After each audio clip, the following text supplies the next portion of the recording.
Kozhikode medical കോളേജിൽ പ്രവർത്തിക്കുന്ന കാരുണ്യ ഫാർമസിയിൽ ആവശ്യത്തിന് മരുന്നുകളില്ല എന്ന ഒരു വാർത്തയാണ് വരുന്നത്. വിലക്കുറവിൽ ലഭിക്കുന്ന മരുന്നുകൾ ഇല്ലാത്തതിനാൽ പുറമെയുള്ള മെഡിക്കൽ ഷോപ്പുകളിൽ നിന്നും അധിക വില കൊടുത്ത് മരുന്നുകൾ വാങ്ങേണ്ട ഗതികേടിലാണ് നിർദ്ധനരായിട്ടുള്ള രോഗികൾ. ആ രോഗികളുടെ പ്രതികരണം ഒന്ന് കാണാം. ഇവിടെ ആരാ മോളെ അഡ്മിറ്റ് ആയിട്ടുള്ള? അമ്മ. എന്ത് അസുഖത്തിനാണ്? ഡയാലിസിസ് ചെയ്തുകൊണ്ടിരിക്കുന്നു. ഈ മരുന്നിന് വേണ്ടി ഇവിടെ വന്നു, അപ്പം എല്ലാ മരുന്നും കിട്ടിയോ? ഇല്ല, മരുന്ന് ഇല്ലാന്ന് പറഞ്ഞേ. എത്ര കൂട്ടം മരുന്നുണ്ട്? ഇതിപ്പോ ഒരു കൂട്ടമുള്ളൂ, അത് ഇവിടെ ഇല്ലാന്ന് പറഞ്ഞു. പുറത്തുനിന്ന് വാങ്ങിക്കേണ്ടി വരും അല്ലേ? ദിവസം ഇങ്ങനെ വരുന്ന ഇപ്പോൾ മരുന്ന് എപ്പോഴെങ്കിലും കിട്ടിയിട്ടുണ്ടോ ഇവിടെ നിന്ന്? ഇല്ല, ഞങ്ങൾ 3 പ്രാവശ്യം ഒന്നും ഇവിടെ ഇല്ലാന്ന് പറഞ്ഞു. ഇല്ല, അവിടെയും കിട്ടിയിട്ടില്ല, മേലില്ല. കുറേ നേരം വെയിറ്റ് ചെയ്ത് പിന്നെ ഇവിടെ നിന്ന് ഇവിടുന്ന് കിട്ടാനിപ്പോൾ അവിടെ പോകാൻ പറഞ്ഞു. അപ്പോൾ അവിടെ ഇല്ല. ഇനിയിപ്പോൾ പുറത്തുനിന്ന് വാങ്ങി കൊടുക്കല്ലാരും വാങ്ങിക്കുമ്പോൾ പൈസ ഇതിൻ്റെ ഇരട്ടി ആവില്ലേ? അതാവും. അപ്പം ഇനിയിപ്പം വാങ്ങാൻ അസുഖം വന്നാൽ പിന്നെ ഇപ്പോൾ നോക്കിയിട്ട് കാര്യമില്ലല്ലോ. ഇപ്പം പിന്നെ എന്താ ഡയാലിസിസ് ചെയ്യാനുള്ള മരുന്നാണ് തിരഞ്ഞെടുക്കുന്നത്. മരുന്ന് തികയില്ല. കുറച്ച് അവിടുന്ന് ഫാർമസിയിൽ വാങ്ങിച്ച ആൾ കൊണ്ട് കൊടുത്തു.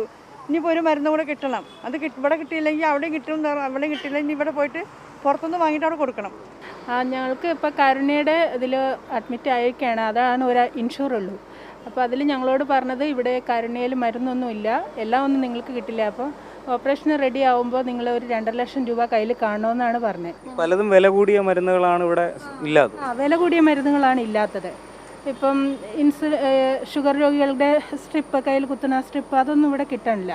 അപ്പോൾ അതൊക്കെ നമുക്ക് പുറത്തുനിന്ന് മേടിക്കുമ്പോൾ കുറച്ചധികം പൈസ ആവുന്നുണ്ട്. പിന്നെ വേറെ ചെറിയ വിലയുള്ള മരുന്ന്, ഇപ്പം നമ്മളൊരു 500 രൂപയുടെ മരുന്നാണ് ഒരു ദിവസം എഴുതുന്നതെങ്കിൽ ഒരു 150 രൂപയുടെ മരുന്നൊക്കെ നമുക്ക് ഇവിടുന്ന് കിട്ടും. ബാക്കി ഭൂരിഭാഗം ഒരു 300 രൂപ 400 രൂപയുടെ മരുന്നുകളൊക്കെ പുറത്തുനിന്നാണ് നമുക്ക് മേടിക്കേണ്ടി വരുന്നത്. മരുന്നിന് വന്ന് മരുന്നില്ല എന്ന് തന്നെ പറഞ്ഞത്. നേരത്തെ എങ്ങനെ? നേരത്തെ മുമ്പ് അന്നും ഇല്ല എന്ന് തന്നെ പറഞ്ഞത്. ആ മരുന്ന് ഇവിടെ ഇല്ലയെന്ന് പറഞ്ഞു. പുറത്തുനിന്ന് വാങ്ങിക്കുമ്പോൾ ഭയങ്കര ചിലവാകും. വാങ്ങിക്കുമ്പോൾ ചിലവാണ്. ഇപ്പോൾ സിസ്റ്റം ഏറെക്കുറെ ശരിയായെന്നാണ് എനിക്ക് തോന്നുന്നത്. കാരണം ഇതാണ് കെ മുരളീധരൻ്റെ നേതൃത്വത്തിലുള്ള സിസ്റ്റമാറ്റിക് ആയിട്ടുള്ള ഭരണത്തിൽ ആരോഗ്യവകുപ്പിന് വന്നിട്ടുള്ള മാറ്റങ്ങളാണ്. സംസ്ഥാനത്തെ ആശുപത്രികളിൽ മരുന്ന് പോലും കിട്ടാത്ത നിലയിലാണ് രോഗികളൊക്കെ ബുദ്ധിമുട്ടുന്നത്. നേരത്തെയൊക്കെ എന്തെങ്കിലും ഒരു ചെറിയ പ്രശ്നമുണ്ടായാൽ വലിയ തോതിലുള്ള കലാപക്കൊടിയും ഉയർത്തി ആരോഗ്യവകുപ്പിനെയൊക്കെ നഖശിഖാന്തം വിമർശിച്ചിരുന്ന ഒരു വ്യക്തിയാണ് കെ മുരളീധരൻ. അദ്ദേഹമാണ് ഇപ്പോൾ ആരോഗ്യവകുപ്പിന് നേതൃത്വം നൽകുന്നതും. ഇങ്ങനെയാണ് അപ്പോൾ ആ ആരോഗ്യവകുപ്പിൽ വരുന്ന മാറ്റങ്ങളും എന്നതാണ് പ്രധാനപ്പെട്ട കാര്യം. മറ്റു മാറ്റങ്ങളൊന്നുമില്ല. രോഗികൾ മരിക്കുന്നു, മരുന്നുകളില്ല, ആശുപത്രികളുടെ പ്രവർത്തനം താളം തെറ്റുന്നു, ആവശ്യത്തിന് ജീവനക്കാരെ നിയമിക്കുന്നില്ല. അപ്പോൾ അങ്ങനെയൊക്കെ പോകുമ്പോൾ കൃത്യമായിട്ടുള്ളൊരു ഇടപെടൽ പോലും ഇന്നലെ കാസർഗോട്ടെ 9 വയസ്സുകാരൻ്റെ മരണത്തിൽ ഇതുവരെ പ്രതികരിക്കാൻ പോലും ആരോഗ്യമന്ത്രി തയ്യാറായിട്ടില്ല എന്നതാണ് ഏറ്റവും വേദനാജനകമായിട്ടുള്ള കാര്യം. ഒരു അന്വേഷണം പ്രഖ്യാപിക്കാനോ എന്താണ് സംഭവിച്ചതെന്ന് ഇടപെടാനോ മന്ത്രിയുടെ ഒരു വിവരം പോലുമില്ല. മറ്റു വിഷയങ്ങളിൽ പോലും പ്രതികരിക്കാനായി മന്ത്രിയെ പൊതുമധ്യത്തിൽ കാണുന്നില്ല എന്നുള്ളതാണ് ഏറ്റവും പ്രധാനപ്പെട്ട കാര്യം. അരുൺ പി ജെ തന്നെ കോഴിക്കോട് നിന്ന് നമ്മളോടൊപ്പം തുടരുകയാണ്. അരുണിനോട് തന്നെ നമുക്ക് ചോദിക്കാം. അരുൺ, വലിയ പ്രതിസന്ധിയിലാണ് അവിടെയുള്ള ആളുകളൊക്കെ. നല്ല നിലയിൽ മുൻ സർക്കാരിൻ്റെ കാലത്ത് നടന്നുകൊണ്ടിരുന്ന ഒരു മേഖലയാണ് ആരോഗ്യ മേഖല. പക്ഷേ UDF സർക്കാർ അധികാരത്തിലേക്ക് എത്തുമ്പോൾ കാരുണ്യ ഫാർമസി വഴിയുള്ള മരുന്ന് വിതരണം പോലും നിലയ്ക്കുന്ന സ്ഥിതിയാണ് ഉള്ളത്, അല്ലേ?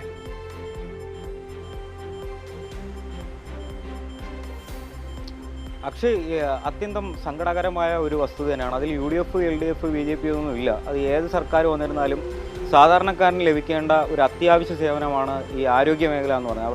ഈ പാവപ്പെട്ട വളരെ സാധാരണക്കാരായ നിർധനരായ രോഗികളാണ് ഈ സർക്കാർ മേഖലയുള്ള ആശുപത്രികളെ ആശ്രയിക്കുന്നത്.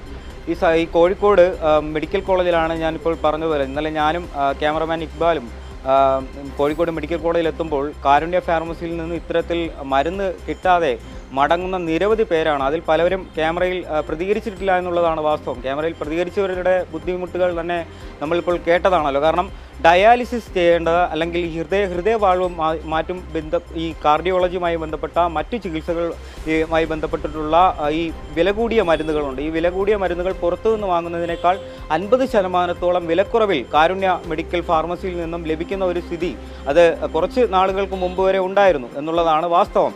പക്ഷേ ഒരു 6-7 മരുന്നുകൾ ഈ മെഡിക്കൽ കോളേജിലെ ഡോക്ടർമാർ എഴുതി വിടുമ്പോൾ അതിലുള്ള പകുതിയിൽ കൂടുതൽ മരുന്നുകളും കിട്ടുന്നില്ല എന്നുള്ളത് തന്നെയാണ് രോഗികൾ പറയുന്നത്. അതിൽ ഏറ്റവും പ്രധാനപ്പെട്ടത് ഇതിൽ വില കൂടിയ മരുന്നുകളാണ് ഈ കാരുണ്യ ഫാർമസിയിൽ നിന്നും കിട്ടുന്നില്ല എന്നുള്ളതുണ്ട്. അപ്പോൾ സ്വാഭാവികമായി പാവപ്പെട്ടവർ എന്ത് ചെയ്യണം, ഈ പുറത്തു നിന്ന് വാങ്ങേണ്ട ഒരു അവസ്ഥയിലേക്ക് മാറേണ്ടതായി വരും. അതുകൊണ്ട് തന്നെ വലിയ രീതിയിലുള്ള ഒരു സാമ്പത്തിക ചെലവ് നമ്മളോട് സംസാരിച്ച ഒരു ചേച്ചി, ആ ചേച്ചി പറഞ്ഞത് മുഖം കാണിക്കരുത്, എൻ്റെ ഭർത്താവ് ഇവിടെ ഒരു അടിയന്തര ഓപ്പറേഷനിൽ കഴിയുകയാണ്, അതുകൊണ്ട് തന്നെ ഞാൻ എന്തെങ്കിലും പ്രതികരിച്ചു കഴിഞ്ഞാൽ അതിൽ എനിക്ക് ഭയമുണ്ട് എന്ന് പറഞ്ഞിട്ട് ആ ചേച്ചി പറയുകയാണ്. അപ്പം ആ ചേച്ചിക്ക് ഒരു 10,000 രൂപയ്ക്ക് മുകളിൽ കാരുണ്യ ഫാർമസിയിൽ നിന്ന് മരുന്ന് കിട്ടാത്തത് കൊണ്ട് പുറത്തു നിന്ന് വാങ്ങുകയാണ്. ഈ 10,000 രൂപയുടെ ഒരു മരുന്ന് കാരുണ്യ ഫാർമസിയിൽ എത്തുമ്പോൾ ഇതിൻ്റെ പകുതി വില മാത്രമാണ് നൽകുന്നത്. അപ്പോൾ ഭയങ്കര വലിയ രീതിയിലുള്ള ഒരു പ്രതിഷേധം ഇക്കാര്യത്തിൽ ഉയരുന്നുണ്ട്. മരുന്ന് കിട്ടുന്നില്ല എന്നുള്ള ഒരു പ്രതിസന്ധി അത് കാരുണ്യ പദ്ധതിയെ തന്നെ അത് ബാധിക്കുന്ന ഒരു നിലയിലേക്ക് പോകും. അടിയന്തരമായി സംസ്ഥാന സർക്കാർ അതിൽ അടിയന്തരമായി ഒരു ഇടപെടൽ നടത്തേണ്ടതുണ്ട്. മരുന്ന് കമ്പനികൾക്ക് എന്തെങ്കിലും കുടിശ്ശിക ബാക്കിയുണ്ടെങ്കിൽ ഏറ്റവും ആദ്യം ആരോഗ്യവകുപ്പ് കൈയാളുന്ന അല്ലെങ്കിൽ ചുമതലയേറ്റ ഉടനെ കെ മുരളീധരൻ അതായിരുന്നു ചെയ്യേണ്ടിയിരുന്നത്. കാരണം ഏറ്റവും പാവപ്പെട്ട ആളുകൾ ആശ്രയിക്കുന്ന ഒരു മേഖല കൂടിയാണല്ലോ. അല്ലെങ്കിൽ ആശുപത്രികൾ എന്ന് പറയുമ്പോൾ താലൂക്ക് ആശുപത്രികളുണ്ട്, ജില്ലാ ഗവൺമെൻറ് കീഴിലുള്ള സർക്കാർ ആശുപത്രികളുണ്ട്, പ്രാഥമിക ആരോഗ്യ കേന്ദ്രങ്ങളുണ്ട്. അതിൻ്റെ എല്ലാം മേളിൽ അവിടെ നിന്നെല്ലാം ആളുകൾ റെഫർ ചെയ്യുന്നതിനനുസരിച്ച് എത്തുന്ന ഒരു ഒരു ആശുപത്രിയാണ്, അല്ലെങ്കിൽ ഏറ്റവും ഉയർന്ന ഒരു ആരോഗ്യ സ്ഥാപനമാണ് കോഴിക്കോട് മെഡിക്കൽ കോളേജ് പോലുള്ള, തിരുവനന്തപുരം, തൃശ്ശൂർ പോലുള്ള എല്ലാ മെഡിക്കൽ കോളേജുകളും. അത് മെഡിക്കൽ കോളേജുകളൊന്നും ഇങ്ങനെ രീതിയിൽ അവഗണനയിൽ തുടരേണ്ട കാരണമല്ല.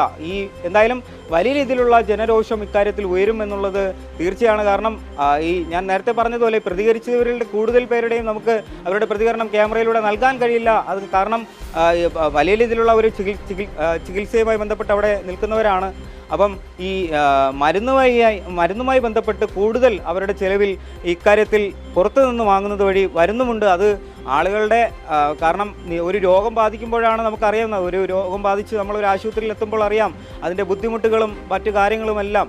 അത് അതിൻ്റെ ചിലവുകളുമായി ബന്ധപ്പെട്ടതുകൊണ്ട് ഈ രോഗിയുമായി ബന്ധപ്പെട്ടുള്ള ആളുകളുടെ മാനസികാവസ്ഥയുണ്ട്. അതിനെല്ലാം പുറമെയാണ് ഇപ്പോൾ ഈ കാരുണ്യ ഫാർമസിയിൽ നിന്നും വില കുറഞ്ഞ മരുന്നുകൾ അല്ലെങ്കിൽ വില കൂടിയ മരുന്നുകൾ വില കുറവിൽ ലഭിക്കുന്നില്ല എന്നുള്ളത് അത്യന്തം വേദനാകരമായ ഒരു സംഗതിയാണ്, പ്രതിഷേധമാർഗമായ ഒരു സംഗതിയാണ്. ആരോഗ്യവകുപ്പ് മന്ത്രി കെ മുരളീധരൻ ഇക്കാര്യത്തിൽ ഒരു ഇടപെടൽ നടത്തുമെന്നാണ് നമ്മൾ പ്രതീക്ഷിക്കുന്നത്. അക്ഷയ്.